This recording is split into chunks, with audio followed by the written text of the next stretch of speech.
everybody, I'm Deborah with DC Fine Art, and today I am going to be working on doing some cat eyes in pastel. I was originally going to have this video on my Patreon and start building up my Patreon library, but I went ahead and decided I was going to do this for YouTube, for you guys, for everybody to be able to see and not have to pay for anything. I am new on Patreon, so I haven't really got a video library built up in it yet, so I wouldn't suggest like hopping over there and doing anything with Patreon yet, because that's still a work in progress on it. But this here is me working with pastels. If you're new to pastels and you kind of want to get that feel of a more of a real cat eye, this is how I do it. I usually start out with the pupils of the eye. I have it lightly drawn, just like with all my other drawings. If you have ever seen any of my other videos where I'm doing color pencil or, anything else, usually I always have it drawn out, like a reference kind of like drawn out, so that way I know where my start and stop points are of like where his eyes are. I don't do all of the stuff inside of his eyes, maybe around the corners here and there. Just something to give me an idea. But I'll start out with the pupils, like I said, and this will go back and forth too between, I'll speed it up a little bit because I know I do work really, really slow. So if I did not speed it up at all, it would be really long and drawn out. But the pencil that I'm using to get those pupils of his eyes is the black Faber Castell Pitt pastel pencil, and I really do like it. It's like the closest I could get to like a really dark black in a pencil. And here I didn't do it like a solid black neither. I actually took one of my like darker blues and I put that in the center, so that way it gives it some depth. So I took black around the outside, and then I put a little bit of blue on the inside, like a navy blue. It's like a darker blue on the inside, and then kind of blended a little bit together. Then I go ahead and do my white for the reflection, and I use a little blending stump. So that's what I've used for this, was like the little blending stumps, because they got a really sharp point and they're super cheap, easy to throw away. I definitely keep plenty of them around because I do like them. And doing all these colors for the eyes and the reflections, I follow everything, like as far as looking at the colors of the eye in the reference photo to be able to judge where those reflections are. And if you have like a laptop or a computer or iPad, even an iPad will work, or a tablet, depending on what you got out there. But if you had the reference photo on a laptop or any of those devices, it's really nice because you can actually zoom in really, really deep to be able to see a lot of the details. Because if you have bad eyesight or anything, it's kind of hard looking at a reference photo from a distance to see all those details. Plus that, if you're wanting to get super, like really hyper details, it's always good to have a good reference photo, for one thing, to where it's not blurred out, because those are really hard to be able to see all those little fine details. Second of all, if you're working with something that's super small, like this eye, as you can see, it's like as big as my fingers. I mean, this thing's big, so it's zoomed in quite a bit. So that makes it easier to be able to get those details in there like that. If you're working from something that's small, then you're not going to get as good of details in your picture because of how tiny it is. So then you're just working with just colors and kind of blending them out here and there. Now that one right before it, I know I kind of talked a little bit over it, but you see me have like a pastel stick, and it was a black one. You'll see me use it a couple other times, but that is like a I want to say it's the, oh my god, words are always hard, or at least names are always gone. Either which way, it is the Prismacolor the new Prismacolor black pastel. That one there is like super black. It's like the blackest of all the blacks that I've gotten all of my pastels. So it's a hard square pastel. And I've always purchased, like, you can purchase them open stock, and I'll just go ahead and buy like 4 or 5 of them just so that way I've got them around. Because if you want to get that black that pops, that is definitely right there. There it is. That is definitely one of the things you should definitely pick up. I would definitely suggest it, recommend it every which way. So even if I use my black, Faber Castell, which is really black, this one right here, oh, it surpasses it. So I really do love it. And like I said, this is just my opinion. All these, I'm not sponsored by Prismacolor or anything like that. I have no sponsorship. So this is all just my opinions on things that I like, that I've tried, and that I actually enjoy using, and just wanted to share with you guys. But you can see how I blend. I mean, I'm super slow at blending, and I'll go back and forth. I'll speed things up, I'll slow it down, so that way you can kind of see just how, I work. I mean, you don't have to be, I know a lot of people do the speed up drawings. I do it too.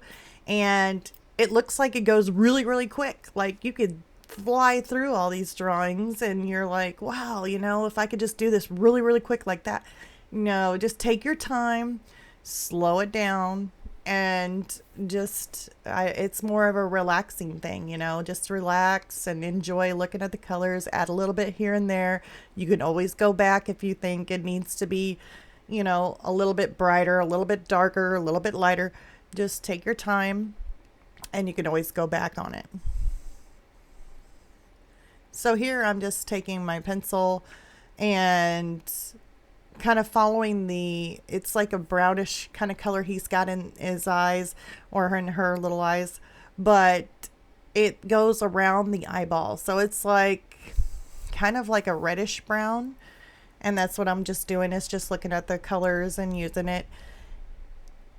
And how I test out my colors is, I know a lot of people, and this is very good too, to do a swatch. Like I used to always do swatches, or just like do a little color chart just to be able to see what colors I have and kind of match them up to it. I know there's other people out there that like to use Photoshop or Lightroom or whatever it is to be able to do a color match and then see what colors you need to have.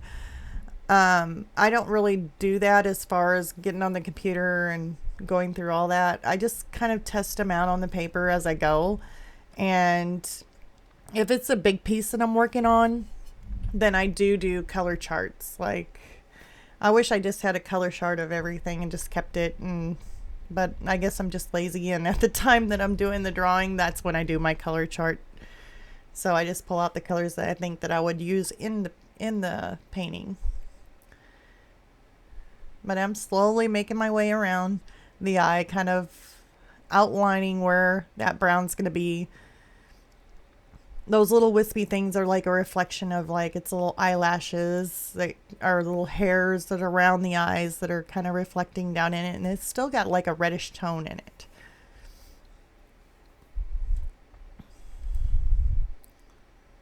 And the white that I used on the reflection, it's not just pure white.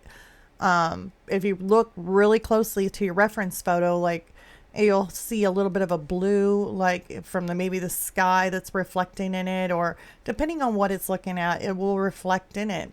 So I use blue, like a really light blue, mixed in some of the areas of that white glare, because it had a little bit of that sky blue look to it.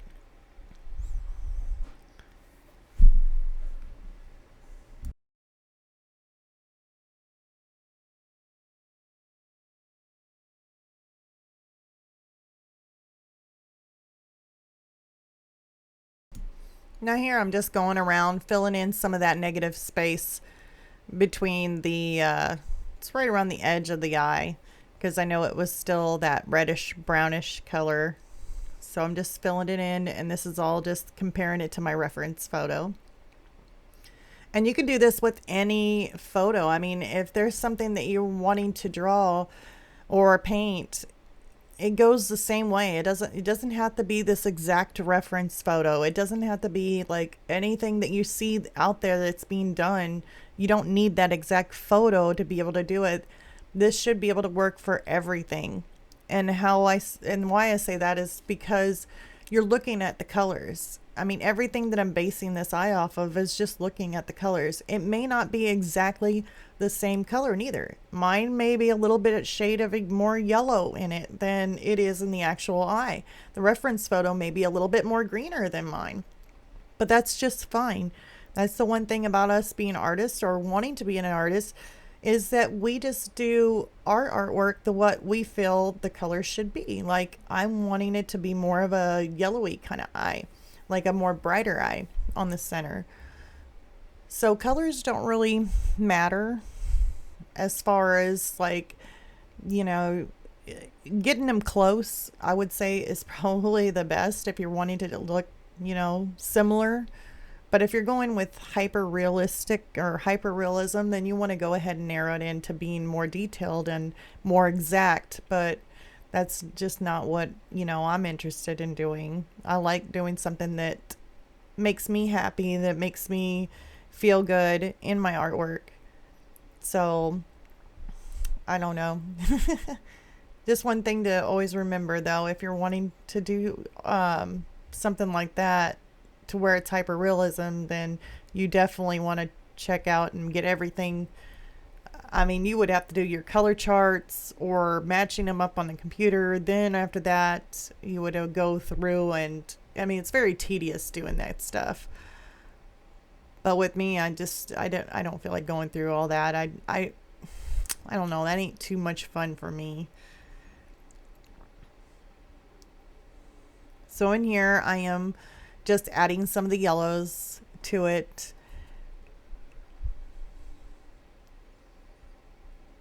Some lighter colors where I see them. And you'll see that it looks all marky and blotchy, and once you get to the stage, don't think, oh man, it's not looking good, I'm just going to give up. Don't give up. Whatever you do, everything is basically works in layers. You're going to have your ugly stage, and then after your ugly stage, it'll get a little better, and you'll keep going back and forth with it, adding more colors to it. That is fine. That's what it is. You just keep on adding colors to it. The more you add to it, the more dimension you get. So adding those colors and layering it, there's going to go through stages of ugly stage to, to where it looks amazing at the end.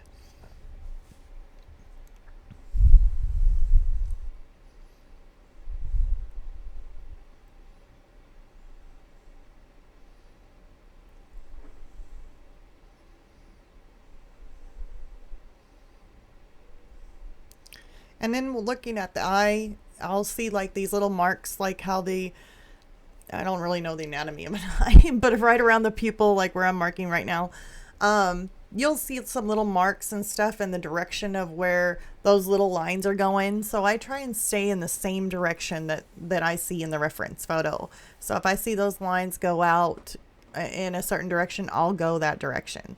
So always keep in mind to look at that. And in some eyes, if you're not zoomed in as close as this eye is, you'll see that it's like you'll have eyes that just look like a bunch of colors kind of blending together more smoothly, not so like seeing the little tedious little lines that are there. And that's fine. You just follow your reference photo. Then you can just kind of blend them together instead of making those little lines repeatedly all the way throughout it. But in this reference photo, it did have it. It had it really strongly in this eye here. The other eye was a little bit blurred out, so it had more of those like rounded, blended colors in it than it did have all the little lines like this eye did. So there, I'm adding some greens to it. Kind of give it a little bit more depth and give it more feel of adding those other colors to it. And there I'm taking my little blender brush, or not my blender brush, sorry, my little blending stump, And I'm just kind of blending it out, smoothing out those little areas. And then I'm taking it and kind of pushing out and just dabbing just a little bit, trying to get that black pupil to not be so perfectly sharp edged. You wanted it, in the reference photo, it was like a little bit blurred out where it kind of like it wasn't solid. It kind of like had those little lines coming out of it just a little bit on the edge. So I just took that blending stump and went in there and did some light touching, like kind of pull out just a little bit, but not enough to make big streaks, just subtle ones. There I'm taking a darker reddish brown and going around the edge of it because that's going to be in shadow.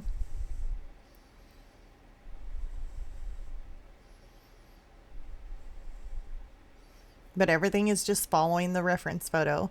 Taking that little blending stump and just dabbing around. I don't want to blend it out too much, but just enough to where it comes around into that brown around the edge.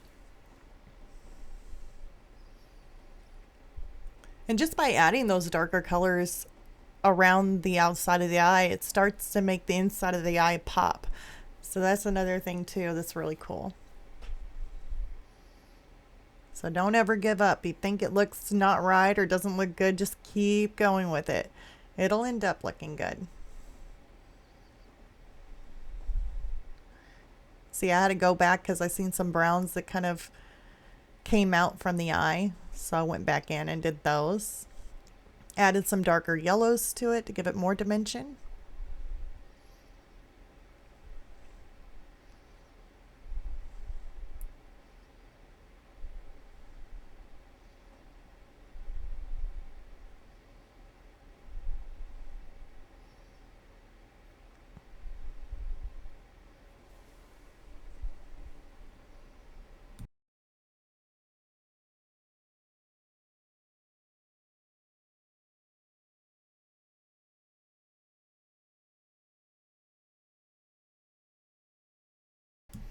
And here I'm just adding some more of the darker tones to it, you know, because it was already a little bit light. So I went back in and I'm still adding some more of that darker, I think it's like a yellow ochre to it.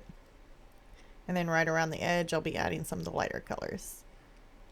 So I go back and forth throughout this whole thing, just kind of adding some darker colors, adding some lighter colors, maybe a touch of greens.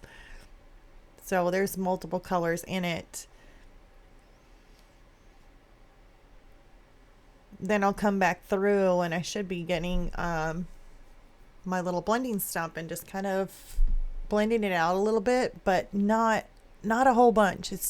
I'm actually working very tiny, just kind of knocking off some of the, you know, those little rough marks that it makes and just kind of blending it in just a little bit to make it smoother. But I don't want to blend it out too much, because if you can over blend with pastel. So there you can kind of see I'm kind of just making those little marks, and I'm going in the same direction that the eye's going. So like those little lines that come out from the eye, that's the same direction that I kind of blend out with. I don't want to rub in circles, because if you rub in circles, then you're just going to blend it all together in one big mush, and you definitely don't want to do that. So you just want to blend in the same direction as the lines are going. And I tried doing that throughout. I mean, even if you were working with its fur or anything like that, I usually try and, you know, blend it out just a little bit, or just kind of knock it down. I always say knock it down a little bit. And by doing that, I just, you know, go in the same direction, maybe just one time going over it. So that's what I'm doing here.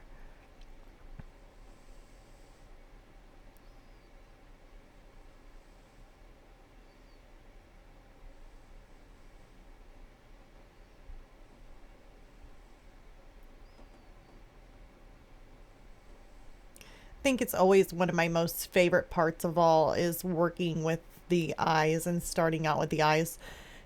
It's just the first thing you look at whenever you look at an animal or a picture. You just look into its eyes, and if you can spend as much time just working on those eyes, creating those little bitty details, it definitely is a thing that pops out in a painting. So just looking into the eyes of the animal. So I really spend, you know, a lot of time. Usually I spend a lot of time just working on these eyes because that's a big thing. And I guess if you get anything else wrong on it, they're going to just be looking at the eyes and they're not going to care about anything else. So, oh, I guess it's not right for me to say. We'll make all the rest of the painting look great too.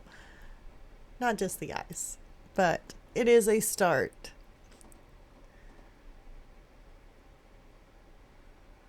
So there I'm just kind of putting in a little bit of a darker blue in there, but just little bits. And then see, I'm just kind of dabbing and just kind of marking, making little bitty marks into the white and the blue there of the blacks. So that way it kind of gives some little jaggedy edges to it. Because that's what it had in the reference photo too, was these little bitty lines on there. And I wanted to put that in there. And then also I showed the brown kind of going in between the two little reflected marks. So that's what I'm doing there. It's just everything's just going very slow and just taking it easy. And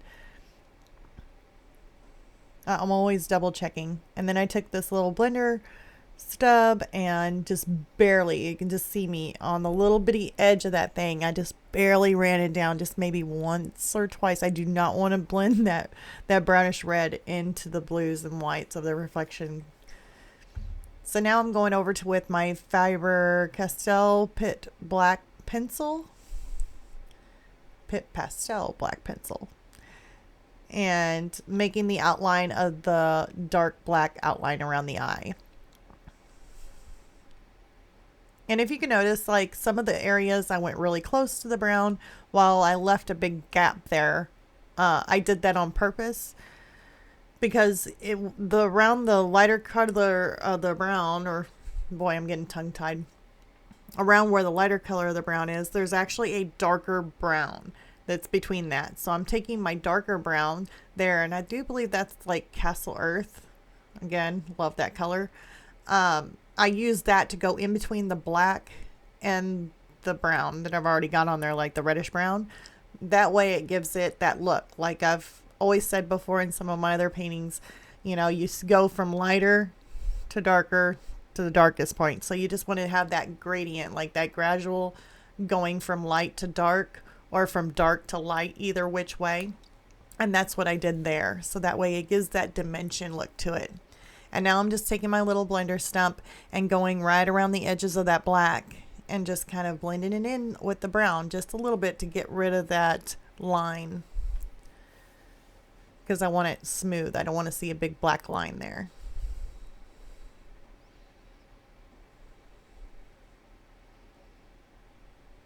And that's why those blender stumps are really handy to have, because of that little bitty sharp point. You can kind of get in there and just kind of smooth it down with that little bitty point. You can get in there and do that.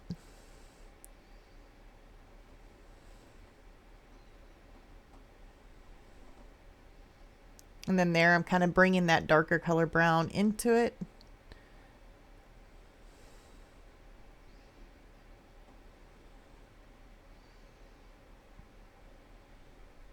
And just by adding those darker colors and those transitions between light and dark, it really, really adds dimension.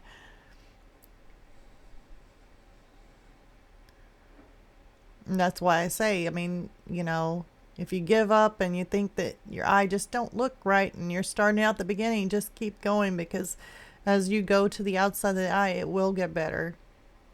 Just always looks that way. Now I'm adding in a little bitty white touches of like a glare or a reflection in the lid. You had that in the reference photo, so I'm putting it in there. Just little bitty dabs. Nothing too big. There we go. There's my really dark Prismacolor, like new Prismacolor, I think it's called, and it's the black pastel stick. That is super black, as you can tell. I'm just going around the very, very edge of it very lightly. I don't want to get into my brown or anything like that. but I'm just going over the top of it, around the edges, and it's definitely makes the eye pop there. I love, love, love, love that color. And with it being a hard stick like that, it's easy to use the sharp edges around the corners. So that's how you can get into getting like little tiny detail, is by using those sharp corners, those sharp edges. And I don't want to blend out too much on this, so I'll just do a little bit here and there where it's needed, just to kind of knock it down a little bit. But you don't want to overblend this, because if you do, it'll pick up some of the brown that's around there, and it can end up making it not as dark, like not as black. So you want to be careful with that.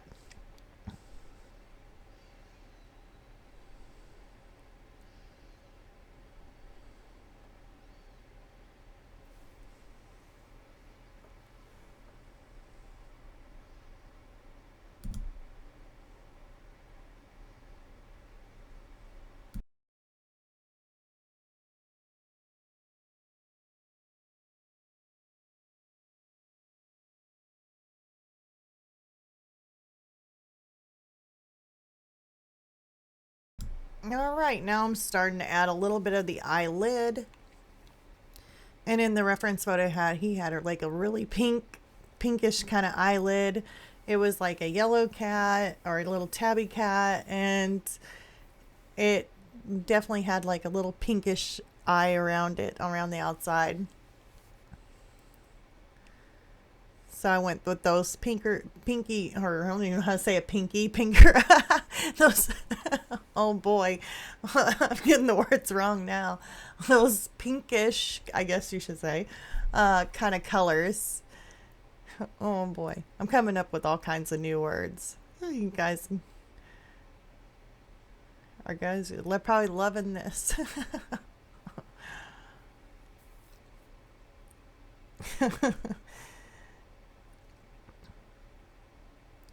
Kind of adding a little bit of those darker colors on the top, just kind of following the reference photo on this. I know we pretty much completed the center of the eye. I know that's what we were wanting to do, is complete this eye. So I won't be getting into any of the fur or anything like that. This was just for the eyes.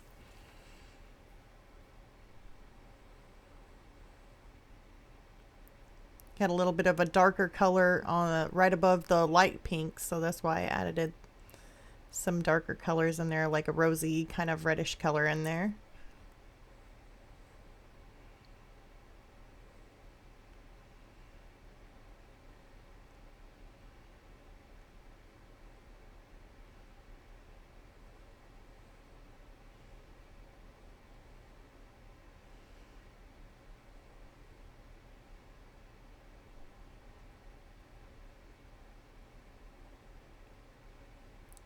Now there was a little bit of a reflection right there, so I added some blue, light blue in there for where the reflection was, right in the corner of the, I guess where the tear duct is. And then it was kind of a purpley kind of look to it, so I added some purples to it.